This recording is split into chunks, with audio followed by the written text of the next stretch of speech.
नमस्कार दोस्तों, कैसे हैं आप सब। उम्मीद करता हूं आप सब ठीक होंगे। मैं आपके अपने YouTube channel full horror story पर आपका स्वागत करता हूं। आज की कहानी एक सिर कटे भूत की है जो आपके होश उड़ा देगी। अगर आप चैनल पर नए हैं तो वीडियो को लाइक, शेयर और सब्सक्राइब करना ना भूलें। तो चलिए कहानी शुरू करते हैं। मयंक एक मल्टीनेशनल कंपनी में ब्रांच मैनेजर की जॉब करता था। एक दिन मयंक को ऑफिस से घर जाने के लिए लेट हो गया था। सर्दी का मौसम होने के कारण रात भी जल्दी हो गई थी। ठंड भी शुरू हो चुकी थी। रास्ते में चलते चलते मयंक को अचानक एक आवाज सुनाई दी, रुक जाओ। मयंक वहीं पर ही रुक गया और पीछे मुड़ के देखा, लेकिन पीछे कोई भी नहीं था।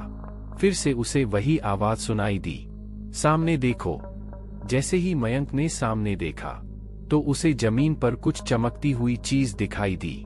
मयंक दौड़ के उस चीज के पास गया और देखा तो यह कोई साधारण चीज नहीं थी बल्कि एक चमकता हुआ हीरा था। उसने वह हीरा अपने हाथ में लिया। उसकी चमक देखकर मयंक की खुशी का ठिकाना ना रहा। लेकिन मयंक को कहाँ पता था यह कोई साधारण हीरा नहीं है बल्कि एक मायावी हीरा है। अचानक उस हीरे में से आवाज आई, अगर तुम्हें और हीरे चाहिए तो इस जमीन को खोदो। इस जमीन के नीचे बहुत सारे हीरे हैं। मयंक खुश हो गया। उसने उस हीरे को अपनी जेब में डाला और जमीन खोदना शुरू किया। लगभग 2 फीट खोदने के बाद अचानक मयंक डर के मारे चिल्लाने लगा।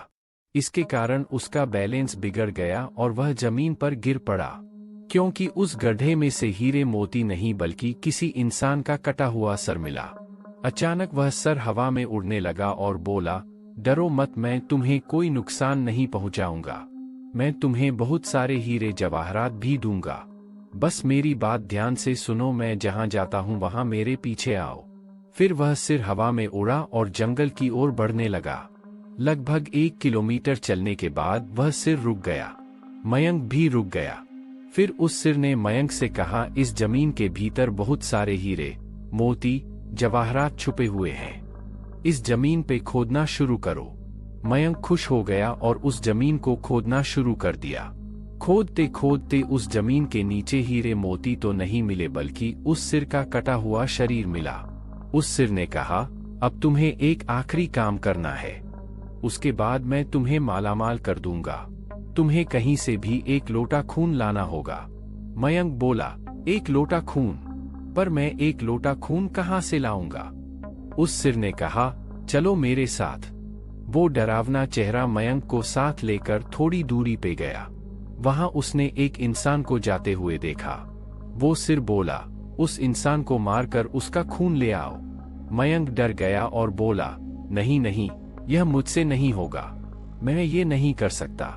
वो सिर बोला, अगर तुमने यह काम नहीं किया तो मैं तुझे बहुत बड़ी मुसीबत में डाल दूंगा। फिर तुम्हारी पूरी जिंदगी नर्क बन जाएगी। मयंक ने हाथ जोड़कर उसे कहा, मुझे माफ कर दो। अगर मैंने उसे मारा तो मुझे पुलिस गिरफ्तार कर लेगी और मुझे जेल जाना पड़ेगा। उस सिर ने अपने तंत्र मंत्र की शक्ति से एक छुरी और लोटा प्रकट किया और गुस्से से बोला, अगर तुम मेरा यह काम नहीं करोगे तो मैं तुम्हारे पूरे परिवार को मौत के घाट उतार दूंगा। मयंक ने मजबूरी में आकर उस आदमी को मार डाला और उसका खून लेकर उस सिर के पास गया। वो सिर खून को देखकर बहुत खुश हुआ और बोला, यह खून मेरे शरीर पे डाल दे। उस सिर के कहने पर मयंक ने खून को उसके शरीर पे डाल दिया।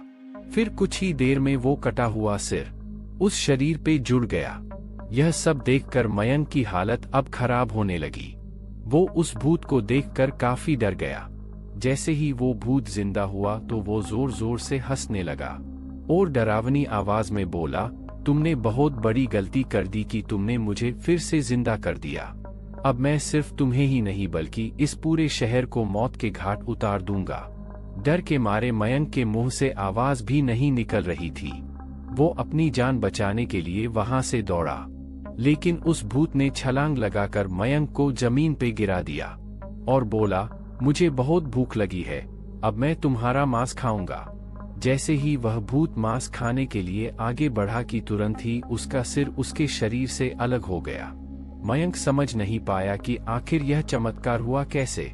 जब मयंक ने पीछे मुड़कर देखा तो एक अघोरी बाबा खड़े थे। उस अघोरी बाबा ने कहा, जब तुम उस आदमी को मारकर उसका खून ले जा रहे थे, तभी मैंने देख लिया था और समझ गया कि कुछ तो बुरा होने वाला है। इसीलिए मैं तुम्हारे पीछे पीछे यहाँ तक चला आया और मैंने अपनी मंत्र की शक्ति से उस भूत को फिर से मार दिया। अब तुम निश्चिंत होकर अपने घर जाओ, अब तुम पर कोई खतरा नहीं है। आज भी मयंक उस बात को याद करता है तो उसकी रूह तक कांपने लगती है। दोस्तों, आपको यह कहानी कैसी लगी प्लीज हमें कमेंट करके जरूर बताएं, और अगर आपके पास ऐसी ही कोई कहानी है तो हमसे जरूर शेयर करें। चलिए मिलते हैं ऐसी ही एक और खौफनाक कहानी के साथ।